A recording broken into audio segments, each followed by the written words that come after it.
जगदानन्दकन्दाय प्रणतार्तिहराय च नीलाचलनिवासाय जगन्नाथाय ते नमः। ମଳ ମାସ, ଯାହାକୁ ଅଧିକ ମାସ ବା ପୁରୁଷୋତ୍ତମ ମାସ ମଧ୍ୟ କୁହାଯାଏ। ସୂର୍ଯ୍ୟ ଓ ଚନ୍ଦ୍ର ମାସର ଗଣନା ମଧ୍ୟରେ ତାଳମେଳ ରକ୍ଷା କରିବା ପାଇଁ ପ୍ରତି 3 ବର୍ଷରେ ଥରେ ଏହି ଅତିରିକ୍ତ ମାସ ବା ମଳ ମାସ ଆସିଥାଏ। ସୃଷ୍ଟିକର୍ତ୍ତା ବ୍ରହ୍ମା ଏବଂ ଅନ୍ୟାନ୍ୟ ଋଷିମାନେ 12ଟି ଚାନ୍ଦ୍ରମାସ ପାଇଁ 12 ଜଣ ଦେବତାଙ୍କୁ ନିଯୁକ୍ତ କରିଥିଲେ। କିନ୍ତୁ ଏହି ମଳ ମାସ ବା ଅଧିକ ମାସ ପାଇଁ କୌଣସି ଦେବତା ଏହାର ଦାୟିତ୍ୱ ନେବାକୁ ଚାହିଁଲେ ନାହିଁ। ନିଜକୁ ଅଭାଗୀ ଓ ଅନାଥ ମନେକରି ମଳ ମାସ ବହୁତ ଦୁଃଖୀ ହେଲା। ସେ ନିଜର ଦୁଃଖ ଜଣାଇବା ପାଇଁ ସ୍ୱୟଂ ଭଗବାନ ବିଷ୍ଣୁଙ୍କ ଶରଣାପନ୍ନ ହେଲା। ଭଗବାନ ବିଷ୍ଣୁ ମଳ ମାସର ଦୁଃଖ ଦେଖି ଦ୍ରବୀଭୂତ ହେଲେ ଏବଂ ତାକୁ ନିଜର ଶ୍ରେଷ୍ଠ ନାମ ପୁରୁଷୋତ୍ତମ ନାମ ପ୍ରଦାନ କଲେ। ସେ ବରଦାନ ଦେଲେ ଯେ ଏହି ମାସରେ ଯେଉଁ ବ୍ୟକ୍ତି ଭକ୍ତି ଭାବରେ ପୂଜା, ଜପ, ତପ ଏବଂ ଦାନ କରିବ, ସେ ସମସ୍ତ ପାପରୁ ମୁକ୍ତ ହୋଇ ଅଶେଷ ପୁଣ୍ୟ ଲାଭ କରିବ। ଏହି କାରଣରୁ ମଳ ମାସକୁ ଅତ୍ୟନ୍ତ ପବିତ୍ର ତଥା ଧର୍ମ କାର୍ଯ୍ୟ, ବ୍ରତ ଓ ଦାନ ପାଇଁ ସର୍ବୋତ୍ତମ ମାସ ଭାବରେ ଗ୍ରହଣ କରାଯାଏ। ଏହି ପୁରୁଷୋତ୍ତମ ମାସରେ ଜଗନ୍ନାଥଙ୍କୁ ନିଶ୍ଚିତ ଦର୍ଶନ କରନ୍ତୁ ଏବଂ ଜଗନ୍ନାଥଙ୍କର କଥା ଶ୍ରବଣ କରନ୍ତୁ। ପୁରୁଷୋତ୍ତମ କ୍ଷେତ୍ର ମାହାତ୍ମ୍ୟକୁ ନିଶ୍ଚିତ ଭାବରେ ଏହି ମାସ ଶ୍ରବଣ କରନ୍ତୁ। କୋଟି କୋଟି ଜନ୍ମର ପାପ ନଷ୍ଟ ହୋଇଯିବ। ପୁରୁଷୋତ୍ତମ କ୍ଷେତ୍ରରେ ବସବାସ କରୁଥିବା ଲୋକ ମୁକ୍ତିର ଅଧିକାରୀ, କାରଣ ସ୍ୱୟଂ ଯମରାଜ ଏହି କ୍ଷେତ୍ରକୁ କେବେ ପ୍ରବେଶ କରନ୍ତି ନାହିଁ। କାହିଁକି? ଆସନ୍ତୁ ଜାଣିବା ଲକ୍ଷ୍ମୀ ଯମରାଜଙ୍କ ସମ୍ବାଦ ଏହି ପୁରୁଷୋତ୍ତମ ମାହାତ୍ମ୍ୟରେ। ଧ୍ୟାନମୂଳଂ ଗୁରୁମୂର୍ତ୍ତିଂ ପୂଜାମୂଳଂ ଗୁରୁପଦଂ ମନ୍ତ୍ରମୂଳଂ ଗୁରୁବାକ୍ୟଂ ମୋକ୍ଷମୂଳଂ ଗୁରୁକୃପା। ବକ୍ରତୁଣ୍ଡ ମହାକାୟ ସୂର୍ଯ୍ୟକୋଟି ସମପ୍ରଭ ନିର୍ବିଘ୍नं କୁରୁ ମେ ଦେବ ସର୍ବକାର୍ୟେଷୁ ସର୍ବଦା। ତ୍ୱମେବ ମାତାଶ୍ଚ ପିତା ତ୍ୱମେବ ବନ୍ଧୁ ସଖା ତ୍ୱମେବ ବିଦ୍ୟା ଦ୍ରବିଣଂ ତ୍ୱମେବ ସର୍ବଂ ମମ ଦେବ ଦେବ। ମାତା ରାମ ମତ୍ପିତା ରାମଚନ୍ଦ୍ର ସ୍ୱାମୀ ରାମ ମତ୍ସଖା ରାମଚନ୍ଦ୍ର ସର୍ବସ୍ୱଂ ମେ ରାମଚନ୍ଦ୍ରଂ ଦୟାଳୁ ନାନ୍ୟଂ ଜାନେ ନୈବ ଜାନେ ନ ଜାନେ। ନୀଳାଦ୍ରୌ ଶଙ୍ଖ मध्ये ଶତଦଳକମଳେ ରତ୍ନସିଂହାସନಸ್ಥଂ सर्वालङ्कारयुक्तं नवघनरुचिरं संयुक्तेन चाग्रजेन भद्राय वामभागे रथचरणयुतं ब्रह्मरुद्रेन्द्रवन्द्यं देवानां सारमीशं स्वजनपरिवृतं ब्रह्मदारु स्मरामि।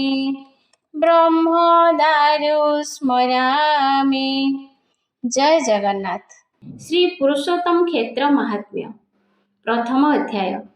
मुनि माने जैमिनी ऋषि को कहिले, भगवान आपण समस्त शास्त्रर विशारद, समस्त तीर्थ कथा मध्य आपणको जणा अछि। आपण पूर्वे कहिथिले पुरुषोत्तम क्षेत्र एक पवित्र तीर्थस्थल।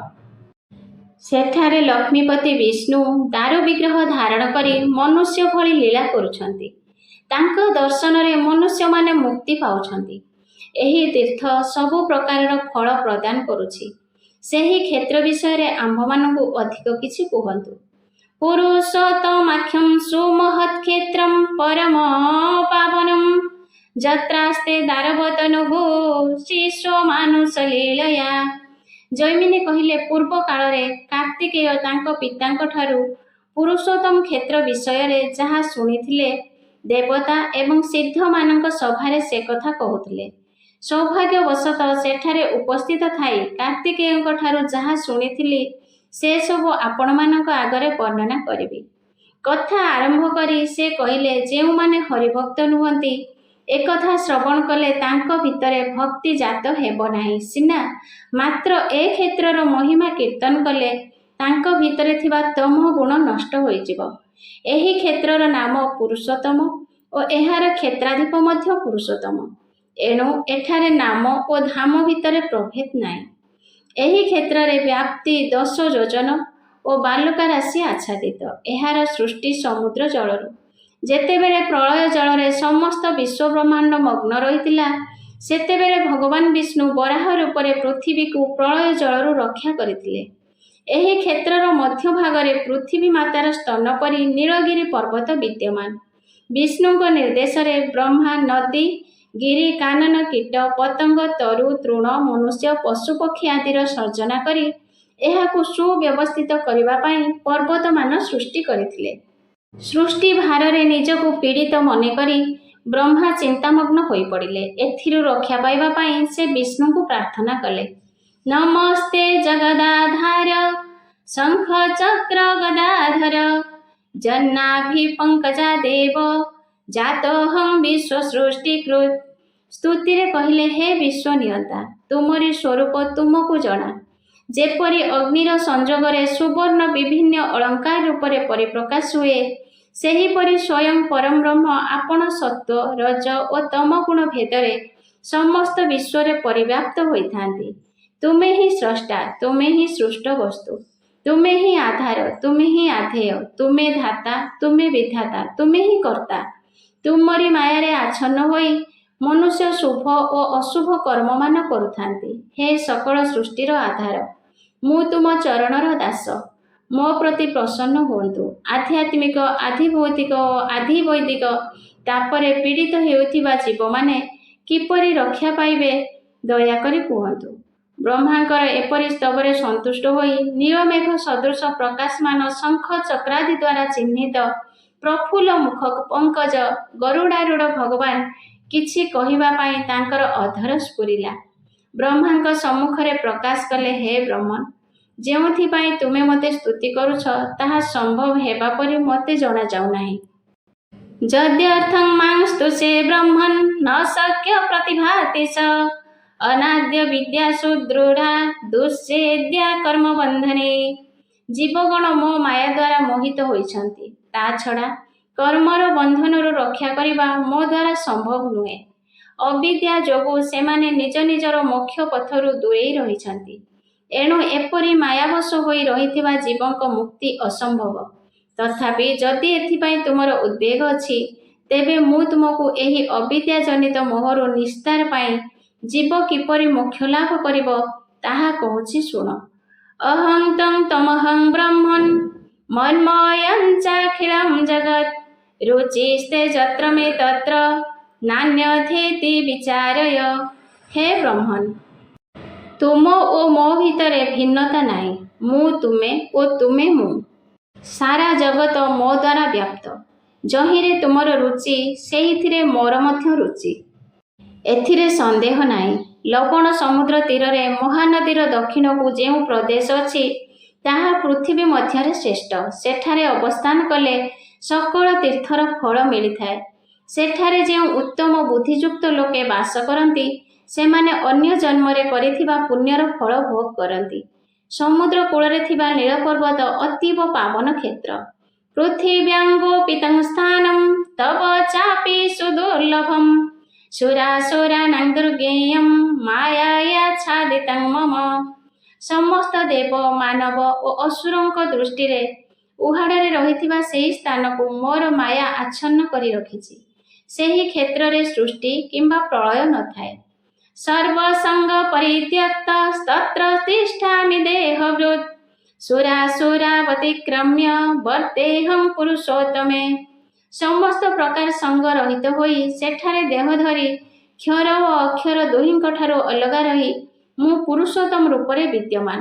ହେ ବ୍ରହ୍ମନ୍, ଏଠାରେ ତୁମେ ମୋତେ ଯେଉଁ ରୂପରେ ଦେଖୁଛ ସେହି ସ୍ଥାନକୁ ଗଲେ ମଧ୍ୟ ମୋତେ ସେହି ରୂପରେ ଦେଖିବ। ନୀଳ ପର୍ବତ ମଧ୍ୟଭାଗରେ କଳ୍ପବୃକ୍ଷ ରହିଛି। ତାହାର ବାୟୁକୋଣରେ ରୋହିଣୀ ନାମକ କୁଣ୍ଡ, ତାହାର ତୀର ଭାଗରେ ମୋର ଅବସ୍ଥାନ।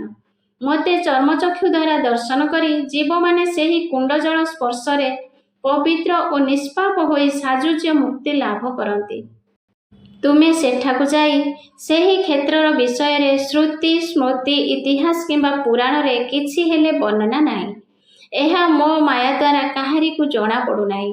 ତୁମ ସ୍ତବରେ ମୁଁ ପ୍ରସନ୍ନ ହୋଇଛି। ତେଣୁ ସେହି କ୍ଷେତ୍ରଟି ଏବେ ସମସ୍ତଙ୍କ ଗୋଚର ହୋଇ ପ୍ରକାଶ ଲାଭ କରିବ। ବ୍ରତ, ତୀର୍ଥ, ଯଜ୍ଞ ଏବଂ ଦାନର ଯେଉଁ ଫଳ ମିଳେ, ପୁରୁଷୋତ୍ତମ କ୍ଷେତ୍ରରେ ଗୋଟିଏ ଦିନ ରହିଲେ ମଧ୍ୟ ସେହି ପୁଣ୍ୟଠାରୁ ଅଧିକ ଫଳ ମିଳିବ। ବ୍ରହ୍ମାଙ୍କୁ ଏପରି ଆଦେଶ ଦେଇ ଭଗବାନ ବିଷ୍ଣୁ ସେଠାରୁ ଅନ୍ତର୍ଧ୍ୟାନ ହୋଇଗଲେ। ଦ୍ୱିତୀୟ ଅଧ୍ୟାୟ ବ୍ରହ୍ମାଙ୍କ ଶ୍ରୀ ନୀଳମାଧବ ଦର୍ଶନ ଓ କାକପକ୍ଷୀର ମୁକ୍ତି। ଭଗବାନ ବିଷ୍ଣୁ ବ୍ରହ୍ମାଙ୍କୁ ପୁରୁଷୋତ୍ତମ କ୍ଷେତ୍ରକୁ ଯିବାକୁ କହି ସେଠାରୁ ଅନ୍ତର୍ଧ୍ୟାନ ହୋଇଗଲା ପରେ ବ୍ରହ୍ମା ନୀଳାଚଳ ଧାମକୁ ଗମନ କଲେ। ସେଠାରେ ପହଞ୍ଚି ପୂର୍ବ କାଳରେ ଭଗବାନଙ୍କୁ ଯେଉଁ ରୂପରେ ଦେଖିଥିଲେ, ଠିକ୍ ସେହି ରୂପରେ ଦେଖିବାରୁ ବ୍ରହ୍ମାଙ୍କ ଶରୀର ପୁଲକିତ ହୋଇଗଲା। ଚକ୍ଷୁରୁ ଆନନ୍ଦାଶ୍ରୁ ନିର୍ଗତ ହେଲା। ସେ ଉଚ୍ଚ ସ୍ୱରରେ ଗଦଗଦ କଣ୍ଠରେ ଭଗବାନଙ୍କୁ ସ୍ତୁତି କରିବାକୁ ଲାଗିଲେ। ସେତିକି ବେଳେ ଏକ ଅଦ୍ଭୁତ ଦୃଶ୍ୟ ତାଙ୍କ ଦୃଷ୍ଟିକୁ ଆସିଲା। ଏକ ତୁଷାର୍ତ କାକ ଜଳପାନ ନିମନ୍ତେ ରୋହିଣୀ କୁଣ୍ଡ ମଧ୍ୟରେ ପ୍ରବେଶ କରି ନୀଳମାଧବଙ୍କୁ ଦର୍ଶନ କଲା। ତତ୍କ୍ଷଣାତ୍ ତାର କାକଦେହ ବିଲୁପ୍ତ ହୋଇଯାଇ ସେ ଚତୁର୍ଭୁଜ ଧାରଣ କଲା ଓ ହାତମାନଙ୍କରେ ଶଙ୍ଖ, ଚକ୍ର, ଗଦାପଦ୍ମ ଧରି ବିଷ୍ଣୁଙ୍କ ସମୀପରେ ଅବସ୍ଥାନ କଲା। କାକଦେହଂ ସମୁତ୍ସୃଜ୍ୟ ଲୁଣ୍ଠମାनं ମୁହଖିତୌ ଶଙ୍ଖ, ଚକ୍ର, ଗଦା ପାଣିಸ್ತସ୍ୟ ପାର୍ଶ୍ୱେ ବ୍ୟବସ୍ଥିତଃ। କାକର ଏପରି ମୁକ୍ତି ଦେଖି ବ୍ରହ୍ମା ଚିନ୍ତା କଲେ, ଯୋଗୀ ମୁନିମାନଙ୍କୁ ଏ ପ୍ରକାରର ମୁକ୍ତି ଦୁର୍ଲଭ। ବେଦ ଓ ବେଦାନ୍ତରେ ମଧ୍ୟ ମନୁଷ୍ୟମାନଙ୍କର ଏ ପ୍ରକାରର ମୁକ୍ତି ପାଇବାର ସଂଶୟ ରହିଛି, କିନ୍ତୁ ଏ ନୀଳାଚଳ ଧାମରେ ବାସ କରୁଥିବା ବିଷ୍ଣୁ ଭକ୍ତମାନଙ୍କ ପାଇଁ ଏହା ସହଜରେ ଲବ୍ଧ। ଯଦି ଏପରି ଘଟେ ତେବେ ନିଶ୍ଚୟ ମୋ ସୃଷ୍ଟି କ୍ରମଶଃ କ୍ଷୀଣ ହୋଇଯିବ।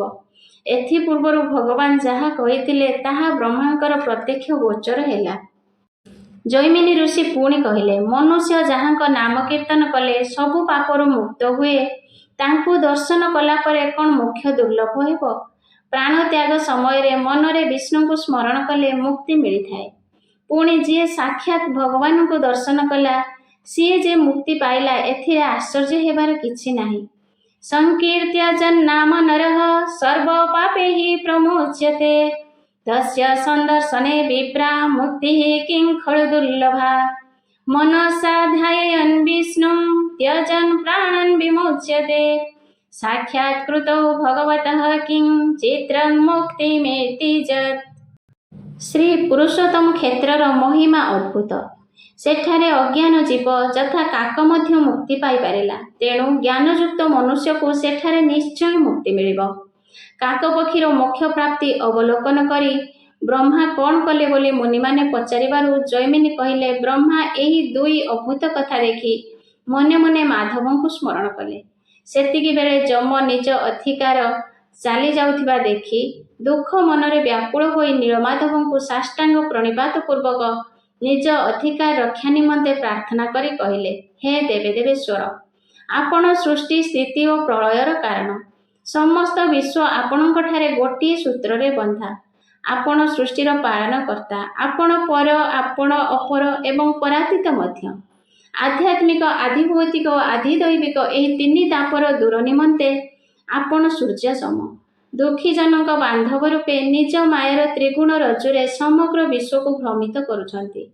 ପଦ୍ମକେଶର ସଦୃଶ ପୀତବସ୍ତ୍ର ପରିଧାନକାରୀ ହେ ପରମେଶ୍ୱର, ଆପଣ ମହାଯୁଦ୍ଧରେ ଚକ୍ରରେ ସମସ୍ତ ଶତ୍ରୁଙ୍କୁ ବିନାଶ କରିଛନ୍ତି। ହେ ରୁକ୍, ଯଦୁ, ସାମ ସ୍ୱରୂପ ପରମ ସ୍ୱରୂପ, ନରସିଂହ ଅବତାରରେ ନିଜର ନଖ ଓ ଦନ୍ତ ଦ୍ୱାରା ହିରଣ୍ୟକଶ୍ୟପକୁ ହତ୍ୟା କରିଥିଲେ। ଆହେ ଦୟାନିଧି, ଆପଣଙ୍କ ପଦତଳେ ଏ ଅଧମର କୋଟି କୋଟି ଦଣ୍ଡବତ। ଆପଣଙ୍କ କଟାକ୍ଷ ନିକ୍ଷେପରେ ସୃଷ୍ଟି, ସ୍ଥିତି ଓ ପ୍ରଳୟ ହୁଏ। ଆପଣଙ୍କ ବକ୍ଷସ୍ଥଳରେ ଶ୍ରୀବତ୍ସ କୌସ୍ତୁଭ ଶୋଭା ପାଇଥାଏ। ମା ଲକ୍ଷ୍ମୀ ସାନ୍ତାଣୀ ଆପଣଙ୍କ ପାଦସେବା କରନ୍ତି। ମାଙ୍କର ଅପାଙ୍ଗ ଝଟା ପାଇ ଯାହାର ଚକ୍ଷୁ ଅତୀବ ସୁନ୍ଦର, ସେହି ଲକ୍ଷ୍ମୀ ନାରାୟଣଙ୍କୁ ମୁଁ ପ୍ରଣାମ କରୁଛି। ଯମରାଜଙ୍କ ସ୍ତୁତିରେ ପ୍ରସନ୍ନ ହୋଇ ଭଗବାନ କମଳାକାନ୍ତ ପାଖରେ ଉପବିଷ୍ଟା ସାଗର ଦୁଲଣୀଙ୍କୁ ଯମଙ୍କୁ ବୁଝାଇ ଦେବାକୁ ଇଙ୍ଗିତ କଲେ। परम ब्रह्मଙ୍କ ନିର୍ଦ୍ଦେଶରେ ମା ଲକ୍ଷ୍ମୀ ଯମଙ୍କୁ ବୁଝାଇ କହିଲେ, ହେ ଜନ୍ତୁରାଣ, ତୁମେ ଯେଉଁ କାରଣରୁ ଆମ୍ଭକୁ ପ୍ରାର୍ଥନା କରୁଥିଲ ତାହା ଏହି କ୍ଷେତ୍ରରେ ସମ୍ଭବ ନୁହେଁ। ଏହି ପବିତ୍ର ନୀଳାଚଳ ଆମର ସ୍ୱତନ୍ତ୍ର କ୍ଷେତ୍ର। ଏହା ଆମ୍ଭର ତ୍ୟାଗଯୋଗ୍ୟ ନୁହେଁ। ଯେତେବେଳେ କଳ୍ପାବସାନ ହୁଏ ସେତେବେଳେ ମଧ୍ୟ ଆମେ ଏ କ୍ଷେତ୍ରରେ ରହିଥାଉ। ଏହି କ୍ଷେତ୍ରରେ ବ୍ରହ୍ମା ଶଙ୍କର ଆଦି ଦେବତାଗଣଙ୍କ ପ୍ରଭୁତ୍ୱ ନଥାଏ। ସେମାନେ ଏଠାରେ ସେବକ ହିସାବରେ ରହିଥାନ୍ତି। ଏହି କ୍ଷେତ୍ର ବ୍ୟତୀତ ଅନ୍ୟତ୍ର ଶୁଭ ଅଶୁଭ ଫଳ ଭୋଗିବାକୁ ହୋଇଥାଏ।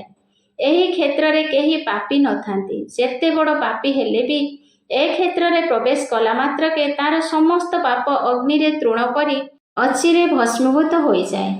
ବ୍ରହ୍ମାଦିକ ପ୍ରଭୁଣାଂ ହି ସ୍ୱାମିତ୍ୱଂ ନେହ ବିଦ୍ୟତେ ନେହ ଧର୍ମ ପରିପାକଃ ପ୍ରଭବନ୍ତି କଦାଚନ ଅତ୍ର ପ୍ରବିଶତାଂ ନୃଣାଂ ତିରଶ୍ଚାମପି ଦୁଷ୍କୃତଂ ଦହ୍ୟତେ ଜ୍ୱଳିତାଗ୍ନୌ हि ତୁଳାରାଶି ଯଥା ବୃଷଂ। ଯେଉଁଠି ପାପୀ ଥାନ୍ତି ତାଙ୍କୁ ଦଣ୍ଡ ଦେଇ ତୁମେ ଧର୍ମରାଜ ବୋଲାଅ।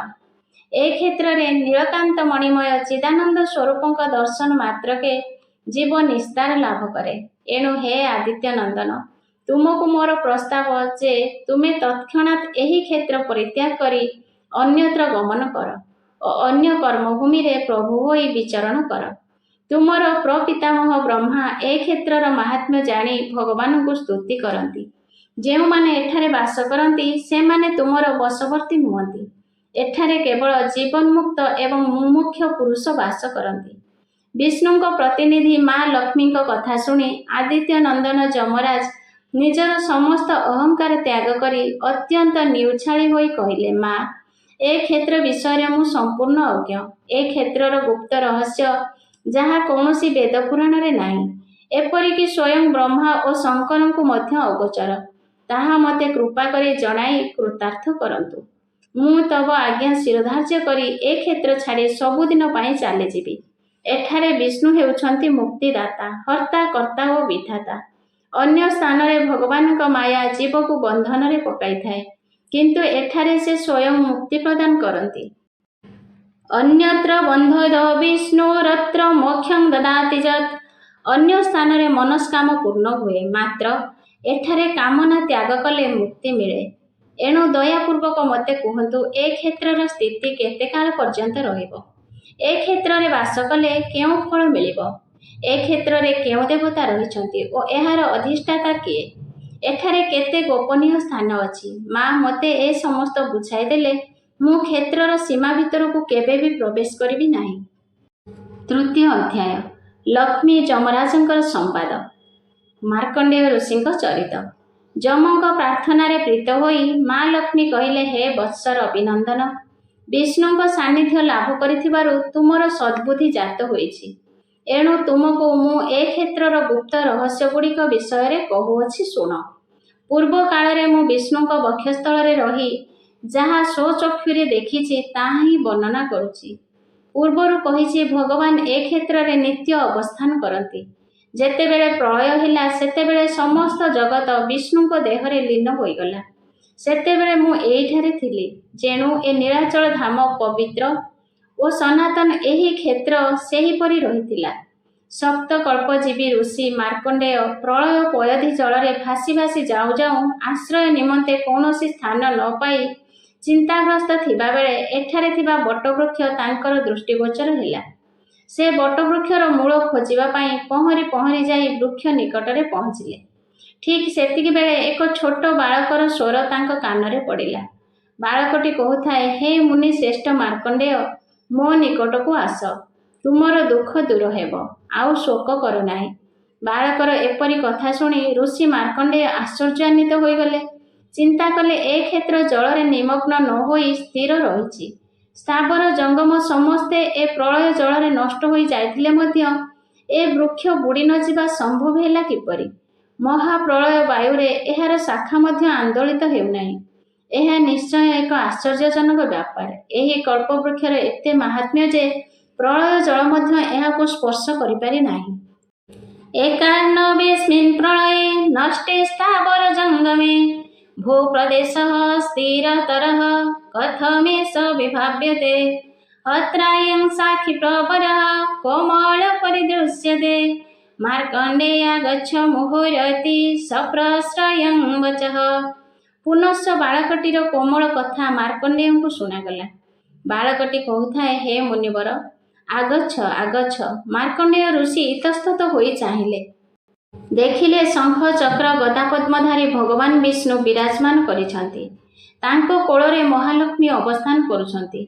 जल ओ पवन माड़े जर्जरित मार्कण्डेय सुस्थ अनुभव कले। हाथ जोड़ी लक्ष्मीनारायण को नमस्कार करी स्तुति कले। कहले, हे विष्णु, जहाँको पादपद्मर दर्शन ब्रह्मा शंकर इंद्र आदि को दुर्लभ, आपणक अनंत कृपारु ए अधम आज सेही संपदर अधिकारी होई सारिछि।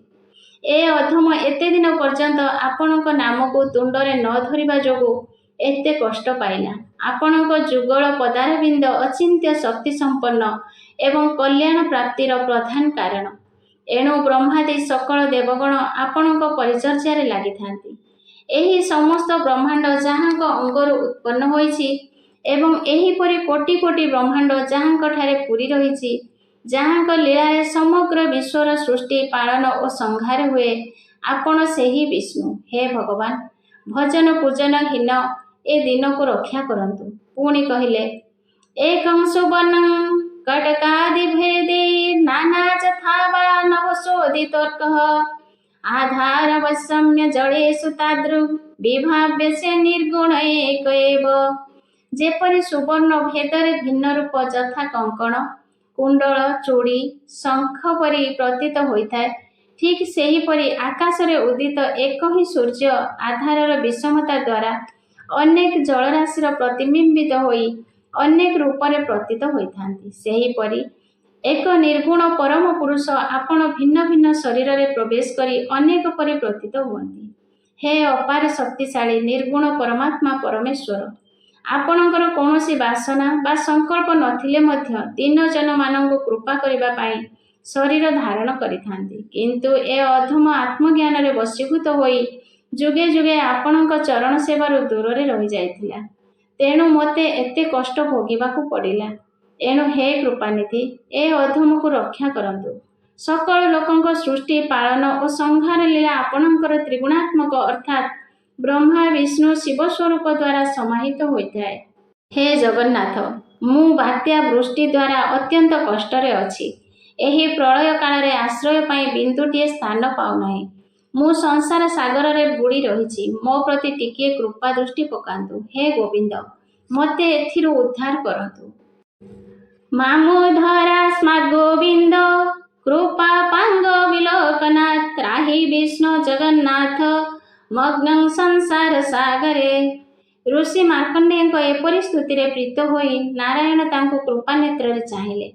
कहले, हे मुनिश्रेष्ठ, तुमे मोर तत्व को जानिपारि नथिल, किंतु अनेक तपसाधन करिछ, फलस्वरूप दीर्घायु होई पारिछ। एई जेउ बटवृक्ष देखुछ तार उपरे डालर एक पत्र उपरे शोइथिबा बालक स्वरूप को देख। से सबुरी काल रूप, तांको मुख विस्तारित, तहिरे तुमे अवस्थान करि पारिबो। विष्णु ठारू एक कथा शुणी मार्कण्डेय विस्मय हेले एवं वृक्ष आरोहण करी बालक रूपी नारायण को दर्शन कले एवं तांको मुख गह्वर मध्य को प्रवेश करी तांको कंठ नली दे उदर मध्य को चलीगले। उदर मध्य 14 भुवन विश्व सन्निविष्ट देवता गंधर्व ब्रह्मा आदि दिगपाल किन्नर राक्षस ऋषि देवर्षि नाना तीर्थ परिपूर्ण सहसागरा पृथ्वी नदी नाल कानन पर्वत एवं बहु मनोरम स्थान सप्त पाताल सहस्र नागकन्या सहित अनंत देव प्रबाल स्तंभ विनिर्मित मनोहर रत्न खचित वासस्थली जेउठी नागमाने सेवारे नियुक्त होइछन्ति। गुरु माने शिष्यगणक सम्मुखरे शास्त्र व्याख्या करुछन्ति। एहीपरि ब्रह्मांक सृष्ट समस्त पदार्थ बालकर उदर मध्यरे देखिबाकु पाइले। उदर मध्यरे इतस्तत भ्रमण करी तार आदि अंत न पाई उदर बाहर को आसी मो सहित नारायण को दर्शन कले। तांको प्रणाम करी कहले, हे देवदेवेश, महाप्रलय काल रे समस्त ब्रह्मांडर आपणक उदर मध्यरे अवस्थापन करिथिबार देखिली। आपणक माया दुश्चेत्य। ए माया को भेदिबा कोन मो भली मूढ़ पक्षरे संभव? मार्कण्डेयଙ୍କ ଠାରୁ एपरी कथा शुणी भगवान विष्णु तांको कहिले, मुने क्षेत्रमिदं चित्रं शाश्वतं मे विभावय न सृष्टि प्रलयावत्र विद्यते न च संस्कृतिः। हे मुनिवर, ଏହି ବିଚିତ୍ର କ୍ଷେତ୍ର ମୋ ସନାତନ ଧାମ ବୋଲି ଜାଣ। ଏଠି ସୃଷ୍ଟି ନାହିଁ କି ପ୍ରଳୟ ନାହିଁ, ସଂସାରର ବନ୍ଧନ ନାହିଁ। ଏଠାରେ ମୁଁ ଏବଂ ମୋର କ୍ଷେତ୍ର ସମାନ ନାମରେ ପରିଚିତ। ତେଣୁ ଏଠାରେ ପ୍ରବେଶ କରୁଥିବା ବ୍ୟକ୍ତି ମୁକ୍ତି ପାଏ। ତାକୁ ଆଉ ଥରେ ମାତୃଗର୍ଭରେ ପ୍ରବେଶ କରିବାକୁ ପଡ଼େ ନାହିଁ। କମଳାକାନ୍ତଙ୍କ କଥା ଶୁଣି ମୁନି ତାଙ୍କୁ ଅନୁରୋଧ କଲେ, ହେ ପରମ ପିତା, ମୋତେ ଏତିକି ଅନୁଗ୍ରହ କରନ୍ତୁ କି ମୁଁ ଏହି ପୁରୁଷୋତ୍ତମ କ୍ଷେତ୍ରରେ ଚିରକାଳ ବାସ କରେ ଏବଂ କେବେ ବି ମୃତ୍ୟୁର ଅଧୀନ ନ ହୁଏ। ମାର୍କଣ୍ଡେୟଙ୍କ କଥା ଶୁଣି ଭଗବାନ କହିଲେ, ହେ ଋଷିବର, ମୁକ୍ତି ପ୍ରଦାୟକ ଏ କ୍ଷେତ୍ରରେ ମୁଁ ମହାପ୍ରଳୟ ଶେଷ ପର୍ଯ୍ୟନ୍ତ ଅବସ୍ଥାନ କରିବି। ମହାପ୍ରଳୟାନ୍ତେ ମୁଁ ତୁମ ନିମନ୍ତେ ଏକ ନିତ୍ୟ ପୁଣ୍ୟ ତୀର୍ଥର ରଚନା କରିବି, ଯେଉଁଠାରେ ତୁମେ ତପସ୍ୟା କରି ଶିବଙ୍କୁ ପ୍ରସନ୍ନ କରି ମୋ ଅନୁଗ୍ରହରୁ ମୃତ୍ୟୁକୁ ଜୟ କରିବ। ହରିଙ୍କ ଆଦେଶରେ ମାର୍କଣ୍ଡେୟ କଳ୍ପବଟର ବାୟୁକୋଣରେ ଏକ ଗର୍ତ୍ତ ସୃଷ୍ଟି କଲେ। ଏହି ଗର୍ତ୍ତ ହରିଗର୍ତ୍ତ ନାମରେ ଖ୍ୟାତ ହେଲା। ସେ ଏହି ପବିତ୍ର ଗର୍ତ୍ତରେ ରହି କଠିନ ତପସ୍ୟା ଦ୍ୱାରା ଭଗବାନ ମହେଶ୍ୱରଙ୍କୁ ଆରାଧନା କରି ଅନାୟାସରେ ମୃତ୍ୟୁକୁ ଜିଣିଗଲେ। ପରବର୍ତ୍ତୀ କାଳରେ ଏହି ଗର୍ତ୍ତ ମାର୍କଣ୍ଡେୟ ସରୋବର ନାମରେ ପରିଚିତ ହେଲା। ଏହି ସରୋବରରେ ସ୍ନାନ କରି ଶିବଙ୍କୁ ଦର୍ଶନ କଲେ ଅଶ୍ୱମେଧ ଯଜ୍ଞର ଫଳ ମିଳେ। ଚତୁର୍ଥ ଅଧ୍ୟାୟ, ଲକ୍ଷ୍ମୀଙ୍କ ଦ୍ୱାରା ପୁରୁଷୋତ୍ତମ କ୍ଷେତ୍ର ବର୍ଣ୍ଣନା। ମହାଲକ୍ଷ୍ମୀ ପୁରୁଷୋତ୍ତମ କ୍ଷେତ୍ରର ବର୍ଣ୍ଣନା କରିବାକୁ ଯାଇ କହିଲେ, ପଞ୍ଚକୋଶ ପରିବ୍ୟାପ୍ତ ଏ କ୍ଷେତ୍ର ସମୁଦ୍ର ପର୍ଯ୍ୟନ୍ତ ଲମ୍ବିଛି। ଏହା ଭିତରୁ 2 କୋଶ ପରିମାଣ ସ୍ଥାନ ସମୁଦ୍ର ତଟବର୍ତ୍ତୀ ସୁନିର୍ମଳ ସୁବର୍ଣ୍ଣ ବାଲୁକାପୂର୍ଣ୍ଣ ନୀଳ ପର୍ବତ ଦ୍ୱାରା ଶୋଭିତ। ମହାପ୍ରଭୁ ଜଗନ୍ନାଥଙ୍କୁ ଉପାସନା କରିବା ପାଇଁ ସାକ୍ଷାତ ନାରାୟଣ ସଦୃଶ ସଦାଶିବ ସମସ୍ତ ବିଷୟ ବାସନା ତ୍ୟାଗ କରି ସମୁଦ୍ରର ଉତ୍ତର ତଟରେ ଅବସ୍ଥାନ କରନ୍ତି। ଯମଙ୍କ ସଂଯମ ନଷ୍ଟ କରି ଯମେଶ୍ୱର ନାମ ଧାରଣ କରି ଭକ୍ତମାନଙ୍କୁ ଚତୁର୍ବର୍ଗ ଫଳ ପ୍ରଦାନ କରନ୍ତି। ଯିଏ ଏହି ଯମେଶ୍ୱରଙ୍କୁ ଦର୍ଶନ ପୂର୍ବକ ପୂଜା ଅର୍ଚ୍ଚନା କରନ୍ତି, ତାଙ୍କୁ କୋଟି ଲିଙ୍ଗ ପୂଜନର ଫଳ ମିଳିଥାଏ। ଏହି କ୍ଷେତ୍ରରେ ଆକାର ଶଙ୍ଖ ସଦୃଶ।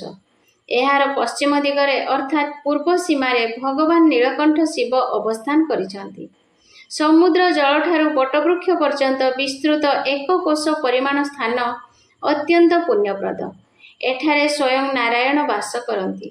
ଶଙ୍ଖର ଉଦର ଭାଗ ସମୁଦ୍ର ଜଳରେ ନିମଜ୍ଜିତ ହୋଇ ରହିଛି। ଶଙ୍ଖର ସଂସର୍ଗରୁ ଏହିଠାରେ ଥିବା ସମୁଦ୍ର ତୀର୍ଥରାଜ ମହୋଦଧି ରୂପେ ପରିଗଣିତ ହେଉଛି। ଏହି କ୍ଷେତ୍ରରେ ମହାପ୍ରଭୁଙ୍କୁ ଦର୍ଶନ କଲେ ଜୀବଗଣ ମୁକ୍ତି ଲାଭ କରନ୍ତି। ଏତଦ୍‌ବ୍ୟତୀତ ସିନ୍ଧୁ ଜଳରେ ସ୍ନାନ ଓ ଶ୍ରୀକ୍ଷେତ୍ରରେ ମୃତ୍ୟୁ ଲାଭ କଲେ ମଧ୍ୟ ଅନୁରୂପ ଫଳ ମିଳିଥାଏ। ପୂର୍ବ କାଳରେ ଉମାକାନ୍ତ ବ୍ରହ୍ମାଙ୍କ ଉପରେ କ୍ରୋଧାନ୍ୱିତ ହୋଇ ତାଙ୍କର ପଞ୍ଚମ ମୁଖକୁ ଛେଦନ କରିଥିଲେ। ମାତ୍ର ଛେଦିତ ଶିର ଶିବଙ୍କ ହାତରୁ ଆଉ ଖସିଲା ନାହିଁ। ଏଥିରୁ ଅବ୍ୟାହତି ନିମନ୍ତେ ଶଙ୍କର ସମଗ୍ର ବିଶ୍ୱ ପରିଭ୍ରମଣ କଲେ। ଶଙ୍ଖାକାର ଏହି କ୍ଷେତ୍ରର ଦ୍ୱିତୀୟ ଆବର୍ତ୍ତ ବେଷ୍ଟନୀ ସ୍ଥାନରେ ପହଞ୍ଚନ୍ତେ ତାଙ୍କ ହାତରେ ଲାଗି ରହିଥିବା ବ୍ରହ୍ମାଙ୍କ ମସ୍ତକ ଆପେ ଆପେ ଅଲଗା ହୋଇଗଲା। ଏଣୁ ଶିବ ଏଠାରେ କପାଳମୋଚନ ନାମରେ ଖ୍ୟାତ ହୋଇ ଏହି ସ୍ଥାନରେ ରହିଗଲେ। କପାଳମୋଚନଙ୍କୁ ଦର୍ଶନ ଓ ପୂଜା ଅର୍ଚ୍ଚନା କଲେ ବ୍ରହ୍ମହତ୍ୟା ଆଦି ପାପ ବିମୋଚନ ହୋଇଥାଏ। କପାଳମୋଚନଙ୍କ ଦକ୍ଷିଣକୁ ମୃତ୍ୟୁ ହେଲେ ଜୀବ ଭବସାଗରରୁ ପାରି ହୋଇଯାଏ। ଶଙ୍ଖର ତୃତୀୟ ଆବର୍ତ୍ତନ ସୀମାରେ ଭୁକ୍ତି ମୁକ୍ତି ପ୍ରଦାନକାରୀ ଆଦ୍ୟାଶକ୍ତି ବିମଳା ଅବସ୍ଥାନ କରନ୍ତି। ଶଙ୍ଖର ନାଭି ଦେଶରେ ରୋହିଣୀ କୁଣ୍ଡ, ତା ପାଖରେ କଳ୍ପବଟ। ବଟମୂଳରେ ସ୍ୱୟଂ ପରବ୍ରହ୍ମ ନାରାୟଣ ଅବସ୍ଥାନ କରନ୍ତି। କଳ୍ପବଟ, ରୋହିଣୀ କୁଣ୍ଡ ଓ ଜଗନ୍ନାଥ ଏହି 3 ଗୋଟି ତତ୍ତ୍ୱ ପରମାର୍ଥର କାରଣ। କପାଳମୋଚନ ଠାରୁ ନାଭି ଦେଶ ମଧ୍ୟରେ ଦେବୀ ଅର୍ଦ୍ଧାସିନୀ ସ୍ଥାପିତ। ପ୍ରଳୟ ସମୟରେ ବର୍ଦ୍ଧିତ ଜଳରୁ ଅର୍ଦ୍ଧେକ ଶୋଷଣ କରିଥିବାରୁ ସେ ଅର୍ଦ୍ଧାସିନୀ ରୂପେ ପ୍ରତିଷ୍ଠିତ ହୋଇଛନ୍ତି। ସମୁଦ୍ର ଜଳଠାରୁ ବଟମୂଳ ମଧ୍ୟରେ ମୃତ୍ୟୁଲାଭ କରିଥିବା କୀଟ, ପକ୍ଷୀ ଓ ମନୁଷ୍ୟମାନଙ୍କୁ ଭଗବାନ ମୁକ୍ତି ପ୍ରଦାନ କରିଥାନ୍ତି ଓ ସେମାନେ ମହାପ୍ରଭୁଙ୍କ ପାଦପଦ୍ମରେ ସ୍ଥାନ ପାଇଥାନ୍ତି। ଏଣୁ ଦେବତାଗଣ ଏହି ସ୍ଥାନରେ ବାସ କରିବା ନିମନ୍ତେ ଇଚ୍ଛା ପ୍ରକାଶ କରନ୍ତି। ଏହି ସ୍ଥାନରେ ବାସ କରୁଥିବା ମନୁଷ୍ୟମାନେ ସବୁ ସ୍ଥାନରେ ଈଶ୍ୱରଙ୍କ ସତ୍ତାର ଉପଲବ୍ଧି କରିଥାନ୍ତି। ସମଗ୍ର ବିଶ୍ୱରେ 3.5 କୋଟି ତୀର୍ଥ ରହିଛି। ସବୁ ତୀର୍ଥ ଅପବର୍ଗ ବା ମୁକ୍ତି ପ୍ରଦାନକାରୀ। ମାତ୍ର ପୁରୁଷୋତ୍ତମ କ୍ଷେତ୍ରରେ କେବଳ ସାଯୁଜ୍ୟ ମୁକ୍ତି ମିଳିଥାଏ। ଏଠାରେ ବାସ କରୁଥିବା ପ୍ରାଣୀମାନଙ୍କର ଜରା ବ୍ୟାଧି ଓ ଜନ୍ମ ମୃତ୍ୟୁର ଭୟ ନଥାଏ। ଏଠାରେ ଯେଉଁ ରୋହିଣୀ କୁଣ୍ଡ ଅଛି, ପ୍ରଳୟ କାଳରେ ଏହାର ଜଳ ବୃଦ୍ଧି ହୁଏ ଏବଂ ଲୀନ ମଧ୍ୟ ହୋଇଥାଏ। ଏହି କୁଣ୍ଡର ଜଳ ସ୍ପର୍ଶ ମାତ୍ରକେ ଜୀବ ମୁକ୍ତି ଲାଭ କରେ। ହେ ଯମ, ଚିତ୍ତ ସ୍ଥିର କର। ଏ କ୍ଷେତ୍ରରେ କେବଳ ମୋକ୍ଷଭାଗୀ ଜୀବଗଣ ବାସ କରନ୍ତି, ତେଣୁ ସେମାନେ ତୁମ ଶାସନାଧୀନ ନୁହନ୍ତି। ଏଣୁ ଏଥିରେ ତୁମର ସ୍ୱାଧିକାର ଭଙ୍ଗ ହେବା କଥା ଚିନ୍ତା କର ନାହିଁ। ଯମଙ୍କୁ ଏକଥା କହିସାରି ମା ଲକ୍ଷ୍ମୀ ବ୍ରହ୍ମାଙ୍କୁ କୋଣ ଦୃଷ୍ଟିରେ ଚାହିଁ ଦେଇ କହିଲେ, ହେ ପିତାମହ, ଏ କ୍ଷେତ୍ର ମୋକ୍ଷଦାୟିନୀ। ଶିବ ଏହି ସ୍ଥାନର କ୍ଷେତ୍ରପାଳ। ମା ବିମଳା ଏ କ୍ଷେତ୍ରର ମଧ୍ୟସ୍ଥଳରେ ବିରାଜିତା। ମହାପ୍ରଭୁଙ୍କ ଦକ୍ଷିଣକୁ ସାକ୍ଷାତ ବ୍ରହ୍ମସ୍ୱରୂପ ନୃସିଂହ ବିରାଜମାନ କରିଛନ୍ତି। ତାଙ୍କୁ ଦର୍ଶନ କଲେ ସମସ୍ତ ପାତକ ନଷ୍ଟ ହୁଏ। କରିଥିବା କର୍ମ ନିମନ୍ତେ କୋଟି କୋଟି ଗୁଣ ଫଳ ପ୍ରାପ୍ତି ହୋଇଥାଏ। ନୃସିଂହଙ୍କ ରୂପ ତେଜରେ କଳ୍ପବଟ ତେଜିୟାନ ହୋଇଥାଏ। ଏହି କଳ୍ପବଟ ନିକଟରେ ଯିଏ ଜ୍ଞାତ ବା ଅଜ୍ଞାତ ଭାବେ ମୃତ୍ୟୁବରଣ କରିଥାଏ, ତାକୁ ମାୟା ସ୍ପର୍ଶ କରିପାରେ ନାହିଁ। ପୁରାଣରେ ବର୍ଣ୍ଣିତ ହୋଇଛି ଯେ ଶାସ୍ତ୍ର ଓ ବେଦାନ୍ତ ଶ୍ରବଣ, ନନ୍ଦନ ଓ ନିନିଧ୍ୟାସନରେ ମୁକ୍ତି ମିଳେ। ମାତ୍ର ଏଠାରେ ବାସ କରୁଥିବା ବ୍ୟକ୍ତି ମୂର୍ଖ ହେଲେ ବି ମୁକ୍ତି ପାଇଥାଏ। କାଶୀ କ୍ଷେତ୍ରରେ ବିଶ୍ୱନାଥ ଯାହାଙ୍କୁ ପ୍ରସନ୍ନ ହୁଅନ୍ତି, ତାହାର କର୍ଣ୍ଣରେ ବ୍ରହ୍ମମନ୍ତ୍ର କହି ଦେଇଥାନ୍ତି। ସେହି ବ୍ରହ୍ମମନ୍ତ୍ର ଅଭ୍ୟାସ କଲେ ବ୍ରହ୍ମବୋଧ ହୁଏ ଓ ପ୍ରାଣୀ ମୁକ୍ତି ଲାଭ କରେ। ମାତ୍ର ଏ କ୍ଷେତ୍ରର କଥା ସ୍ୱତନ୍ତ୍ର। ମୁକ୍ତି ପାଇଁ ଏଠାରେ କିଛି କରିବାକୁ ପଡ଼େ ନାହିଁ। କେବଳ ମୃତ୍ୟୁ ହେଲେ ଏଠାରେ ପରମଗତି ପ୍ରାପ୍ତି ହୋଇଥାଏ। ତତ୍ର ତ୍ୟଜନ୍ତି ଯେ ପ୍ରାଣାଂସ୍ତେଷାଂ ତତ୍କ୍ଷଣ ଏବ ହି ସ୍ୱରୂପା ଜାୟତେ ମୁକ୍ତି ସଂଶୟମାସ୍ତୁ ତେ ଯମ। ଯେଉଁମାନେ କର୍ମଫଳ ଭୋଗ ପରେ ମୃତ୍ୟୁ ମିଳେ ବୋଲି ଭାବନ୍ତି, ସ୍ୱାର୍ଥାନ୍ଧ, ଅଜ୍ଞାନ ଓ ମୂର୍ଖ ବ୍ୟକ୍ତି ଯେଉଁମାନଙ୍କର ଏ କ୍ଷେତ୍ର ପ୍ରତି ବିଶ୍ୱାସ ନାହିଁ, ସେମାନେ ସ୍ୱାଦିଷ୍ଟ ଗଙ୍ଗାଜଳ ଛାଡ଼ି ସରୋବର ଜଳ ପାନ କଲା ପରି ବିଭିନ୍ନ ତୀର୍ଥାଟନରେ ଯାଇଥାନ୍ତି। ଫଳତଃ କିଛି ମିଳେନି, କେବଳ ଶ୍ରମଜାତ ହୋଇଥାଏ। ସମୁଦ୍ରରେ ସ୍ନାନ, ଜଗନ୍ନାଥଙ୍କୁ ଦର୍ଶନ ଓ କଳ୍ପବଟ ଛାୟା କିମ୍ବା ଏ କ୍ଷେତ୍ରରେ ଯେକୌଣସି ସ୍ଥାନରେ ମୃତ୍ୟୁ ହେଲେ ତାଙ୍କୁ ତତ୍କ୍ଷଣାତ୍ ମୁକ୍ତି ମିଳିଥାଏ। ଏହିପରି କ୍ଷେତ୍ର ପୃଥିବୀରେ ଅନ୍ୟ କୌଣସିଠାରେ ନାହିଁ। ଏହା ହିଁ ଚିରନ୍ତନ। ଏଣୁ ଯେଉଁ ବ୍ୟକ୍ତି ଏହି କ୍ଷେତ୍ର ପରିତ୍ୟାଗ କରି ତୀର୍ଥାଟନରେ ବିଭିନ୍ନ ସ୍ଥାନ ପରିଭ୍ରମଣ କରୁଥାଏ, ସେ ବିଷ୍ଣୁ ମାୟାଗ୍ରସ୍ତ ହୋଇ ମୁକ୍ତି ପ୍ରାପ୍ତିରୁ ବଞ୍ଚିତ ହୋଇଥାଏ। ଆପଣ ତ ପ୍ରତ୍ୟକ୍ଷରେ କାକର ମୁକ୍ତି ଦେଖିଛନ୍ତି, ଏଣୁ ଆଉ ଅଧିକ ବୁଝାଇବା ଆବଶ୍ୟକ ନାହିଁ। ଅନ୍ତର୍ବେଦୀକୁ ରକ୍ଷା କରିବା ପାଇଁ ଅଷ୍ଟଶକ୍ତିର ପରିକଳ୍ପନା କରିଛୁ। ପୂର୍ବ କାଳରେ ପତ୍ନୀ ପ୍ରାପ୍ତି ନିମନ୍ତେ ଶିବ କଠୋର ତପସ୍ୟା କରିଥିଲେ। ଏଣୁ ଆମ୍ଭେ ସ୍ୱଦେହରୁ ଗୌରୀଙ୍କୁ ସୃଷ୍ଟି କରିଛୁ। ତାଙ୍କୁ ଅନ୍ତର୍ବେଦୀର ରକ୍ଷା ନିମନ୍ତେ ଆଦେଶ କରିବାରୁ ସେ ପ୍ରୀତ ହୋଇ ଅଷ୍ଟଧା ରୂପ ଧାରଣ କରି ଅନ୍ତର୍ବେଦୀର ରକ୍ଷା ନିମନ୍ତେ ନିଯୁକ୍ତ ହୋଇଛନ୍ତି। କଳ୍ପବଟ ମୂଳରେ ମଙ୍ଗଳା, ପଶ୍ଚିମରେ ବିମଳା, ଶଙ୍ଖର ପୂର୍ବ ଭାଗରେ ସର୍ବମଙ୍ଗଳା, ଉତ୍ତରକୁ ଅର୍ଦ୍ଧାସିନୀ, ଐଶାନ୍ୟ କୋଣରେ ଲମ୍ବା, ଦକ୍ଷିଣରେ କାଳରାତ୍ରି, ପୂର୍ବରେ ମରୀଚିକା ଓ ନୈಋତ କୋଣରେ ଚଣ୍ଡରୂପା ବ୍ୟବସ୍ଥିତ ହୋଇଛନ୍ତି। ରୁଦ୍ରାଣୀ ଅଷ୍ଟମୂର୍ତ୍ତି ହେବାର ଦେଖି ରୁଦ୍ର ମଧ୍ୟ ନିଜର ଅଷ୍ଟରୂପର ପରିକଳ୍ପନା କରି ନାରାୟଣଙ୍କୁ ପ୍ରାର୍ଥନା କରି କହିଲେ, ହେ ପ୍ରଭୁ, ଆପଣ ଯେଉଁଠାରେ ଅବସ୍ଥାନ କରୁଛନ୍ତି, ମୋତେ ବର ପ୍ରଦାନ କରନ୍ତୁ ଯେ ମୁଁ ଆପଣଙ୍କ ପାଖେ ପାଖେ ରହେ। ହେ କମଳାକାନ୍ତ, ଆପଣଙ୍କ ବ୍ୟତୀତ ଅନ୍ୟ କେହି ମୋକ୍ଷ ପ୍ରଦାନର ସକ୍ଷମ ନୁହନ୍ତି। ଆପଣ ଅନ୍ତର୍ଯ୍ୟାମୀ। ଆପଣଙ୍କ ସ୍ୱରୂପକୁ ନ ବୁଝି ମୂଢ଼ ଲୋକ ବିଷୟାଗ୍ନିରେ ଜର୍ଜରିତ ହୁଅନ୍ତି। ଏଣୁ ମୁଁ ଆପଣଙ୍କର ଶରଣ ପଶିଲି। ଶିବଙ୍କ ସ୍ତୁତିରେ ପ୍ରସନ୍ନ ହୋଇ କ୍ଷେତ୍ରାଧିପତି ବିଷ୍ଣୁ ଅଷ୍ଟଶମ୍ଭୁଙ୍କୁ ଅଷ୍ଟ ଦିଗରେ ସ୍ଥାପନା କଲେ। ସେହି ଅଷ୍ଟଶମ୍ଭୁ ହେଲେ କପାଳମୋଚନ, କାମ, କ୍ଷେତ୍ରପାଳ, ଯମେଶ୍ୱର, ମାର୍କଣ୍ଡେଶ୍ୱର, ବିଶେଶ୍ୱର, ନୀଳକଣ୍ଠ ଓ ବଟମୂଳସ୍ଥିତ ବଟେଶ୍ୱର। ଏହି ଅଷ୍ଟଶକ୍ତି ଓ ଅଷ୍ଟଶମ୍ଭୁଙ୍କୁ ଦର୍ଶନ କରିବା ଓ ପୂଜନରେ ମୁକ୍ତି ମିଳିଥାଏ। ମା ଲକ୍ଷ୍ମୀ ଯମଙ୍କୁ କହିଲେ, ହେ ଜନ୍ତୁରାଣ, ଏହି କ୍ଷେତ୍ର ପରିତ୍ୟାଗ କରି ଅନ୍ୟତ୍ର ଗମନ କର। ଏହାପରେ ବ୍ରହ୍ମାଙ୍କୁ କହିଲେ, ହେ ପିତାମହ, ଆପଣ ବିଷ୍ଣୁଙ୍କ ନାଭିକମଳରୁ ସମ୍ଭୂତ ହୋଇ ସୃଷ୍ଟି ସର୍ଜନା କରିଥିଲେ ବି ଜଗନ୍ନାଥ ଭକ୍ତଙ୍କ ଅଧୀନ। ସେ ଶରଣାଗତ ଭକ୍ତର ସମସ୍ତ ଦୁଃଖ ଦୂର କରନ୍ତି। ଏଣୁ ସେ ଯମଙ୍କ ପ୍ରତି ମଧ୍ୟ ସୁପ୍ରସନ୍ନ। ସେ ଶ୍ରୀ ସୁଦର୍ଶନ ଓ ଅନନ୍ତ ଦେବ ମଧ୍ୟ ଏ କ୍ଷେତ୍ର କେବେ ହେଲେ ତ୍ୟାଗ କରନ୍ତି ନାହିଁ। ଏଣୁ ଆପଣ ଯମଙ୍କୁ ବୁଝାଇ ଦିଅନ୍ତୁ, ସେ ଏ କ୍ଷେତ୍ର ପରିତ୍ୟାଗ କରି ଅନ୍ୟତ୍ର ଚାଲିଯାଆନ୍ତୁ। ସତ୍ୟଯୁଗରେ ବିଷ୍ଣୁପ୍ରାଣ ରାଜା ଇନ୍ଦ୍ରଦ୍ୟୁମ୍ନ ଏ କ୍ଷେତ୍ରକୁ ଆସି ନାରାୟଣଙ୍କୁ ଦର୍ଶନ କରିବେ। ଭଗବାନଙ୍କ ପ୍ରୀତ୍ୟାର୍ଥେ ଏ କ୍ଷେତ୍ରରେ ସହସ୍ର ଅଶ୍ୱମେଧ ଯଜ୍ଞ କରିବେ। ପ୍ରଭୁ ପ୍ରସନ୍ନ ହୋଇ ଦାରୁ ରୂପେ ଦର୍ଶନ ଦେବେ। ସ୍ୱୟଂ ବିଶ୍ୱକର୍ମା ଗୋଟିଏ ଦାରୁରେ ଚତୁର୍ଦ୍ଧା ମୂର୍ତ୍ତି ନିର୍ମାଣ କରିବେ। ଆପଣ ସେହି ମୂର୍ତ୍ତିକୁ ପ୍ରତିଷ୍ଠା କରିବେ। ମା ଲକ୍ଷ୍ମୀଙ୍କଠାରୁ ଏପରି କଥା ଶୁଣି ଚତୁର୍ମୁଖ ବ୍ରହ୍ମା ଓ ଆଦିତ୍ୟ ନନ୍ଦନ ଯମରାଜ ପ୍ରୀତ ହୋଇ ନିଜ ନିଜ ଗୃହକୁ ପ୍ରତ୍ୟାବର୍ତ୍ତନ କରିଗଲେ।